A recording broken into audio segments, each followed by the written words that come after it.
fez realmente um enfrentamento das Farc, que no Brasil tinham até porta-voz protegidos pelo governo petista, que atuava em solo brasileiro, porta-voz de grupo ligado ao narcotráfico, ligado ao terrorismo, num país irmão que é a Colômbia, atuava protegido pelo governo ideologicamente de esquerda, e aí os vínculos pesados com o Foro de São Paulo, mas o porta-voz das Farc tinha livre atuação em território brasileiro. Então, início ao painel Segurança, nós convidamos como mediador Fernando Destito Francischini, delegado da Polícia Federal e deputado estadual pelo PSL Paraná. Vamos aplaudi-lo.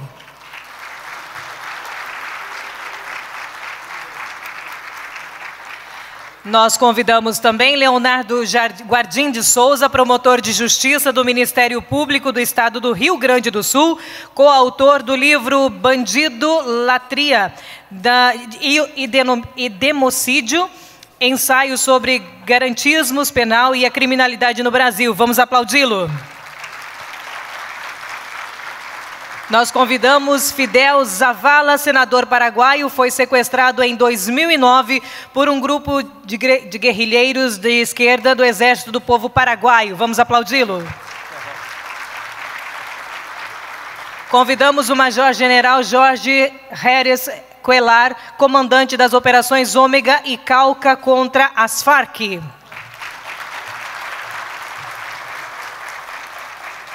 E nós acompanharemos também o áudio de Álvaro Uribe, advogado, ex-presidente da República da Colômbia, com atuação opositora às Farc-Co, por videoconferência ou por audioconferência durante este painel. Podem se assentar, por gentileza, delegado Francischini.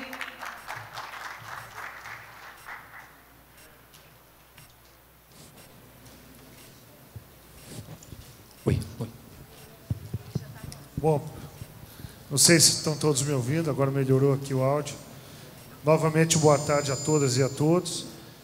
Para nós que planejamos esse nosso encontro, a Cúpula Conservadora das Américas, não teria como não ter um bloco que nós falássemos de segurança pública, principalmente a segurança pública internacional. Em função dos últimos anos, nós temos visto assintosamente que a formação ideológica dos governos na América do Sul interferiram diretamente na questão de segurança nas fronteiras. Nós vimos o que aconteceu por muito tempo na Bolívia, em que veículos brasileiros e o tráfico de drogas tinham intensa movimentação, e o governo brasileiro não tinha poderio nem interlocução para conseguir obrigar um governo que tinha alinhamento ideológico com o então Partido dos Trabalhadores do Brasil cessar a falta de regulamentação dos carros furtados e roubados no Brasil, que eram trocados por droga no lado boliviano. E continuam. Nós vimos, muitas vezes, problemas na região de fronteira com a Venezuela, em que a população venezuela, vítima do que acontecia naquele país, via florescer na região da Venezuela as próprias Forças Armadas Revolucionárias da Colômbia, que, fugindo do aperto que levavam na Colômbia do governo, fugiam para a selva do lado venezuelano e, quiçá, às vezes, também do brasileiro, muitas vezes, com pistas de pouso, com estações de refino do tráfico de drogas. Por isso, nós montamos e escolhemos a dedo os participantes desse painel, de pessoas importantes e que trazem para nós o vínculo que nós queremos ter num governo como o governo Bolsonaro no Brasil, como o nosso partido PSL, que traça, a partir de agora, também quer formar novas pessoas que pensem diferente do que nós vimos. Então, nós temos a presença do Dr. Leonardo Jardim de Souza, promotor de justiça do Rio Grande do Sul, autor do livro Bandidolatria e Democídio, ensaio sobre o garantismo penal e a criminalidade no Brasil, em que quebra paradigmas do que a gente assistiu nos últimos anos com a política de desencarceramento. Queriam com multirões carcerários, só como um dos exemplos, o livro é muito mais profundo do que isso, achar que esvaziando os presídios, diminuíam rebeliões, mas esqueciam que as nossas famílias estavam aqui fora sendo vítimas da violência praticada pelo próprio Estado, que agia ideologicamente na política criminal. Também está conosco o senador Fidel Zavala, senador paraguaio sequestrado em 2009 pelo grupo guerrilheiro EPP, que ainda sobrevive no Paraguai, um grupo de esquerda que participou de vários crimes naquele país, inclusive da morte da filha de um ex-presidente da República sequestrada e morta, enterrada em cativeiro. Mas hoje nós temos aqui, vivo e eleito senador, o senador Fidel Zavala, que vem trazer o seu depoimento e a sua parceria também com o Brasil como intermediador dessas políticas que nós queremos ter. Só como registro, como nós temos um terrorista italiano ainda em solo brasileiro, delegado Éder, nós temos ainda os 2 sequestradores do senador Fidel Zavala como refugiados políticos no Brasil, refúgio concedido por Luiz Inácio Lula da Silva. Os 2 estão no Brasil. Pasmem, 2 terroristas de esquerda paraguaios estão ainda refugiados no Brasil. Nós esperamos que o efeito desse painel também seja, senador Fidel Zavala, o mesmo que nós queremos para o César Batista com o presidente Bolsonaro presidente. Nós queremos também cumprimentar o Major-General Jorge Heres Cuellar, comandante das operações Ômega e Cauca, que atuou nos últimos anos todos num trabalho militar de enfrentamento das Farc em selva, tanto na Colômbia como muito próximo das fronteiras com o nosso Brasil e outros países. O general tem uma experiência enorme e o general esteve em várias operações que eu também estive atuando com o general Naranjo, que foi a prisão de Juan Carlos Abadie, que era justamente do cartel do Vale do Cauca, que era um dos cartéis mais poderosos com a queda de Pablo Escobar na Colômbia. Foi uma sequência, né, general? E, por último, nós vamos ter a participação por áudio.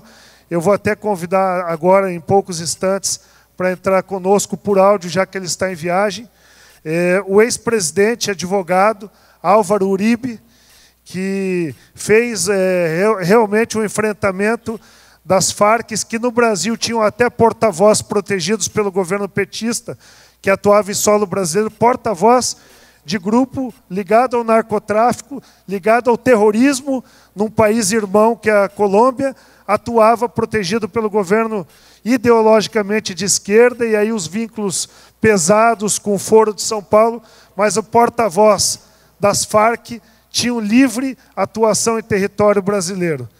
Então eu gostaria de, inicialmente, não sei se já está pronto, de convidar o ex-presidente que fez esse enfrentamento, enquanto ele finaliza essas ligações, foi o ex-presidente Álvaro Uribe, vocês todos que assistiram, não sei se ele já está pronto, já está pronto, mas fez o enfrentamento até contra a extradição, contra a tentativa que nós assistimos em filmes, etc. Quer dizer, uma pessoa muito importante para nós nesse cenário da América do Sul, na questão do Pablo Escobar. O enfrentamento todo, quando ele era senador, foi feito pelo ex-presidente Álvaro Uribe. Então eu convido agora por áudio o nosso ex-presidente Álvaro Uribe para dar nossa complementação. E a pergunta, se ele estiver nos escutando, é justamente como o Brasil e Colômbia podem, nesse cenário da América do Sul, com os outros países aqui participantes, estreitar as ligações agora de países que querem combater o crime, combater o terrorismo e combater o narcotráfico, a experiência dele como ex-presidente. Como nós podemos avançar nesse assunto?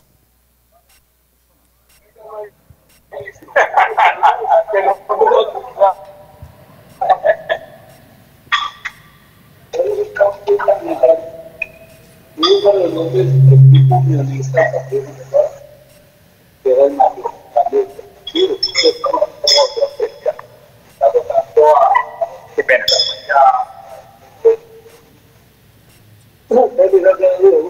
Alô. Alô, presidente. Não está boa a transmissão, ele ia participar, mas está em viagem. Enquanto a gente vai melhorando, tentando melhorar tecnologicamente, Nós conseguimos botar no Viva Voz para talvez melhore o som.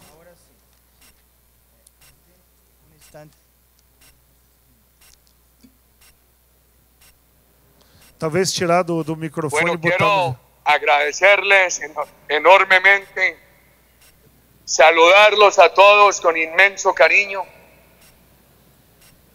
agradecer al diputado Bolsonaro, a todo su equipo. Primero, mi voz de felicitación a Brasil, que en buena hora ha elegido al presidente Jair Bolsonaro. Pedimos a Dios que tenga todo el éxito. Lo necesita Brasil, pero lo necesita más esta América Latina y Caribeña para tener la referencia de un gran gobierno Bolsonaro en Brasil. Hacemos nuestros votos en esta hora de esperanza para que ese gobierno colme de ventura a Brasil y le dé un gran ejemplo a nuestra América Latina y Caribeña. Aquí en Colombia estamos empezando el gobierno del presidente Duque. A nuestro partido lo ha movido la confianza democrática. La hemos soportado en 3 elementos que consideramos deben ir de la mano: la seguridad con libertades, con valores democráticos, sin permisividad con el crimen, sin permisividad con el narcotráfico. Segundo, la inversión privada. Nosotros creemos en un Estado desburocratizado, sencillo, austero, transparente, sin corrupción, pero con una gran inversión privada. Una gran inversión privada que sea la fuente que permita mantener en el tiempo una política social que se profundice. En alguna oportunidad, tal vez era el año 2003, en un diálogo que intenté con el presidente Chávez, él me dijo que cuál era mi impresión sobre la política social de Venezuela. Y el presidente, no la conozco mucho, parece buena. Venezuela es un país muy rico que no puede tener pobreza, pero, presidente, no afecte la empresa privada, porque la única manera de sostener una política social avanzando es con una empresa privada muy dinámica. Me dijo que no se necesitaba la empresa privada, que Castro en los 80 había dicho que América Latina necesitaba un socialismo con petróleo y que señaló a Venezuela. Le dije, presidente, no te alcanza. Llevamos muchos años desde aquella ocasión. Yo habría querido, por el bien de Venezuela, que el presidente Chávez hubiera tenido razón, pero la historia nos ha dado la razón. Nuestros países necesitan un Estado transparente, pequeño, austero, una gran dinámica de empresa privada y una gran política social. La empresa privada y la política social van de la mano. Sin empresa privada no hay política social, y sin política social no se legitima la empresa privada en el corazón de nuestros pueblos. Y he encontrado que esos fracasados socialismos fracasan por muchos aspectos, pero quiero destacar ante ustedes, reunidos en esa gran ciudad de Brasil, en Iguazú, quiero destacar ante ustedes que la peor consecuencia del socialismo es que mata la creatividad, anula la inteligencia, resigna a los pueblos a la mediocridad, acaba los ímpetus juveniles. Nosotros estamos convencidos que Brasil va a vibrar en creatividad, en innovación, en progreso, con las tesis que ha venido exponiendo el presidente Bolsonaro. Quiero saludarlos con cariño. Seguimos en esta batalla. Creo que nuestros países van a encontrar con la dirección del presidente Bolsonaro un gran punto de convergencia. Confío en que va a haber un gran entendimiento entre el presidente Duque de Colombia, el presidente Bolsonaro Bolsonaro y otros gobiernos de la región. Aspiro verlos a ustedes pronto en Colombia o tener la oportunidad de llegar a Brasil. Muy querido diputado, joven diputado Bolsonaro, a su padre, a todo el equipo, a todos los asistentes, un saludo lleno de cariño. Que viva la libertad, que viva la democracia, que viva Brasil y que viva nuestra América Latina y caribeña. Vamos por un rumbo que están reclamando nuestros pueblos. Muchas gracias. Agradecer a participação e fazer um registro para vocês. Acho que o pronunciamento do ex-presidente Álvaro Uribe era muito significativo. A gente está com dificuldade pela distância. Nós deixamos ele fazer todo o pronunciamento, alguns sem tradução, aqueles que não conseguiram pegar toda a tradução. Nós vamos providenciar a tradução, porque acho que era um momento histórico desse nosso primeiro encontro. Por muitos anos essa nossa cúpula vai ser lembrada na história recente do nosso país. E nós vamos mandar a tradução da participação do nosso ex-presidente Álvaro Uribe para todos pelo e-mail que vocês deixaram registrados. Mas nós não quisemos interromper justamente para que ele pudesse ficar livre para fazer esse pronunciamento. Quem não entendeu, justamente ele vai no sentido do alinhamento ideológico de alguns países da América do Sul que preferiram empobrecer a sua população, empobrecer o seu país, mesmo sendo extremamente ricos, com empresas fortalecidas que tinham, petróleo, mas preferiam empobrecer numa política que vinha realmente do Foro de São Paulo, de dominação ideológica, para se manter com votos, principalmente de uma classe oprimida, uma classe que cada vez estava mais pobre. Então nós agradecemos, nós vamos convidar o ex-presidente Álvaro Uribe para participar num próximo momento, de uma forma presencial.